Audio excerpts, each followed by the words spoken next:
Okay, if you didn't see the first video I did about communication, go check it out.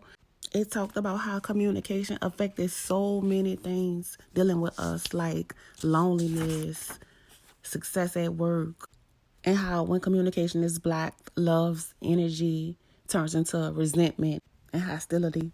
Bickering, sarcasm, the silent treatment, woo-de-woo. Video 1 was talking about how psychiatrists say that the average person don't know how to communicate. And I was saying most people who can't communicate, it's not even their fault. And here's why. As children, we learned by the example and instruction of others. So if you had parents who didn't know how to communicate, most likely you were not taught to communicate. Our personal development, mental and physical health are linked to the caliber of our communication. Each person matures through enhancing dialogue with others.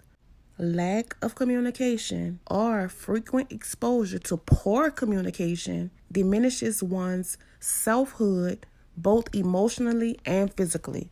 This is good.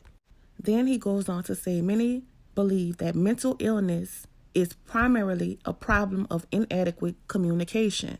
The psychologically sick individual has not achieved good human relationships, especially if adults in our lives were modeling certain ways of behaving. Perhaps they rarely disclose their feelings, or they have been sarcastic, used put downs, or screamed out polluted anger.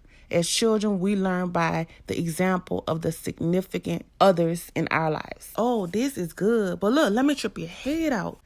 Emperor Frederick, the 13th century ruler of the Holy Roman Empire, wanted to know what language had been spoken at the birth of mankind in the Garden of Eden. Was it Hebrew, Greek, or Latin? He ordered an experiment in which the original circumstances would be recreated as closely as possible. A group of infants were to be isolated from hearing human speech from the moment of birth until they spoke their language. The babies were to be raised by wet nurses who were strictly charged to maintain complete silence when with the babies. All the conditions of the experiment were successfully carried out. The result, every one of the babies was unalived. The lack of communication is often toxic and can be lethal.